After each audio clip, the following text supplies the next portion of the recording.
Hello student, welcome to creative student. Video लेकर आए वो है B honour third year political science, जो सेमेस्टर है 6 और बुक का नाम है आधुनिक राजनीति चिंतन इंडियन पॉलिटिकल थॉट। जो बुक है इसका चैप्टर जो है थर्ड, पंडित रमाबाई जो है उसके ऊपर क्वेश्चन आ सकता है। क्वेश्चन कैसे आता है वो भी बताता हूँ। पंडित रमाबाई के ने किस प्रकार अपने जीवन संबंधी निर्णयों व लेखन द्वारा भारतीय नारी की स्थिति का वर्णन किया है, उसका महत्व का वर्णन करने के लिए आ सकता है। पंडिता रमाबाई के जाति विषय विचारकों का वर्णन करने के लिए आ सकता है। तो नेक्स्ट जो क्वेश्चन है, पंडित रमाबाई ने हिंदू धर्म में स्त्री की दुर्दशा पर अनेक कार्य किए, उसका उल्लेख करने के लिए आ सकता है। तो ऐसे 3-4 क्वेश्चन जो हैं वो एक नारीवादी के विचार के रूप में क्वेश्चन आ सकता है। तो ये 4 क्वेश्चन जो हैं एक तरीके से आ सकते हैं। और जो मैं वीडियो लेकर आया वो टॉपिक की बेस पे लेकर आया और उसमें सभी पॉइंट आपको मिलेंगे जिनको आप एक्सप्लेन कर सकते हैं। तो स्टार्ट करने से पहले यदि आप इस चैनल पर नए हो और आपने तो चैनल को सब्सक्राइब नहीं किया है तो प्लीज़ नीचे दिए गए सब्सक्राइब के बटन को क्लिक करें और चैनल को सब्सक्राइब करें, बेल आइकन का बटन भी दबाएं ताकि जो भी वीडियो आते हैं उसकी नोटिफिकेशन आपके पास जल्द से पहुँच सके। तो स्टार्ट करते हैं। पंडित रमाबाई का जन्म 5 अप्रैल 1858 मतलब 1858 में मैसूर रियासत में हुआ। उनके पिता अनंत शास्त्री विद्वान और स्त्री शिक्षा के समर्थक थे, परंतु उस समय पारिवारिक रूढ़िवादिता इसमें बाधा बनी रही। और रूढ़िवादी मतलब रेडिकल जो चीज़ें होती है, पुराने रीति रिवाज होते हैं, वो एक तरीके बाधा बनी रही। पिता रमा के बचपन में ही साधु संतों के मेहमानदारी के कारण निर्धन हो गए थे और उन्हें पत्नी तथा रमा के एक बहन और भाई के साथ गांव में पौराणिक कथाएं सुनकर पेट पालना पड़ा। और पंडित रमाबाई का अप्रैल 1858 में जन्म हुआ था और मृत्यु जो थी 5 अप्रैल 1922 को हुई। और ये प्रख्यात विदेशी समाज सुधारक और भारतीय नारीवादी को उनकी पिछड़ी हुई स्थिति के रूप में उठाने के लिए समर्पित थी। उनकी प्रसिद्ध रचना हाई कास्ट हिंदू वुमेन उनके व्यक्तित्व की प्रतीक है, जिसमें महिलाओं को समाज में अनुकूल स्थान दिया जाना चाहिए। जाति प्रथा के उन्मूलन न केवल समाज को अपितु यह महिला कल्याण के लिए भी अनिवार्य होना चाहिए। समाज की सभी मुहिमों के जड़ में जाति प्रथा दायित्व रहा हो और जाति प्रथा के उन्मूलन में केवल समाज को अपितु यह महिलाओं को कल्याण के लिए भी अनिवार्य है। ये उन्होंने एक तरीके से बात कही है।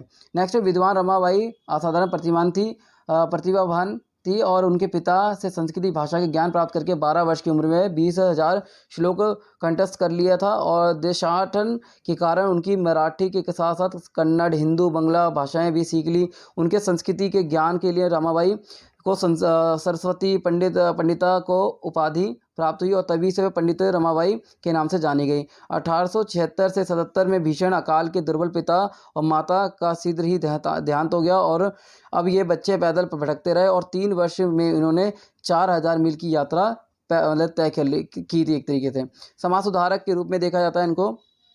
तो ये रमाबाई के एक तरीके से विद्वान रमाबाई के ऊपर हेडिंग डाल के लिख सकते हो समाज सुधारक के रूप में।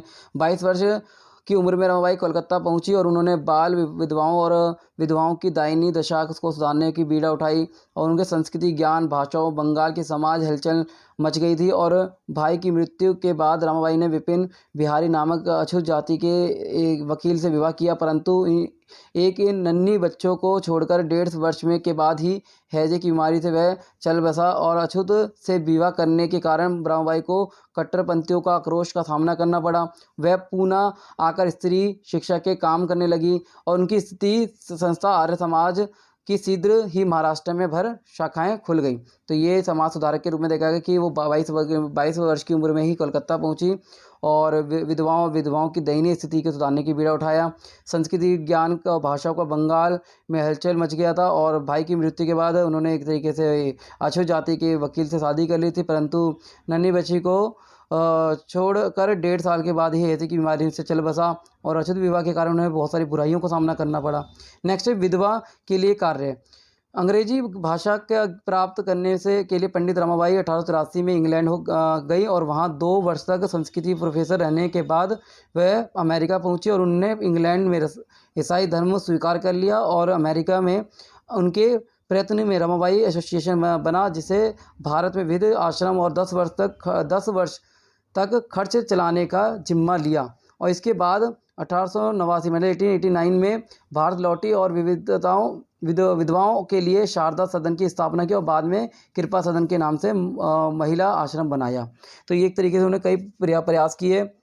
मुक्ति मिशन मतलब मुक्ति मिशन में हेडिंग डाल सकते हो रमाबाई 1889 में एक नई कल्पना दृष्टि से नवगठित अमेरिकन रमाबाई एसोसिएशन पर्याप्त वित्तीय सहायता को लेकर भारत लौट आई और उन्हें सीधी उच्च जाति की बाल विधवाओं के लिए शारदा सदन के नामक एक तरह स्थापना की। तो विधवाओं के लिए क्या कार्य किया उसमें ये आ जाएगा।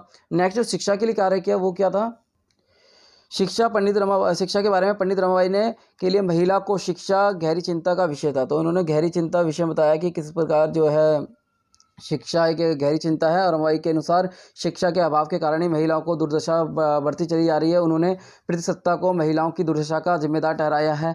उन्होंने आगे कहा है कि शिक्षा हो भारत और विदेशों में महिलाओं की हालत सुधार कर सकती है और शिक्षा परंपरा रूढ़िवादी को और अनुचित है। मतलब कि जो शिक्षा जो है वो हर चीज़ कर सकती है और शिक्षा के द्वारा ही सब कुछ हासिल किया जा सकता है। रमाबाई की सुधार के प्रति प्रतिद्वंदिता भारतीय महिलाओं की हालत में सुधार लाने के लिए एक व्यक्तिगत प्रतिबद्धता के कारण थी और उनकी भारतीय महिलाओं के उत्थान को लेकर चिंता को 19वीं सदी उत्तरार्ध वाले भारतीय सामाजिक सुधारकों की बढ़ती संख्या में साझा किया गया था। तो और जिन्होंने विधवा के लिए काम किया। और हिंदू स्त्री के लिए जो आप बात कर रहा था मैं आपको कि क्वेश्चन आता है तो वो है कि जैसा कि मनुस्मृति के एक उदाहरण के में लिखा गया है कि एक पुत्री एक पुत्र के समान है। तो उस उदाहरण से दर्शाता है कि समानता पुत्र के द्वारा परिणामों की नींव पर आधारित है।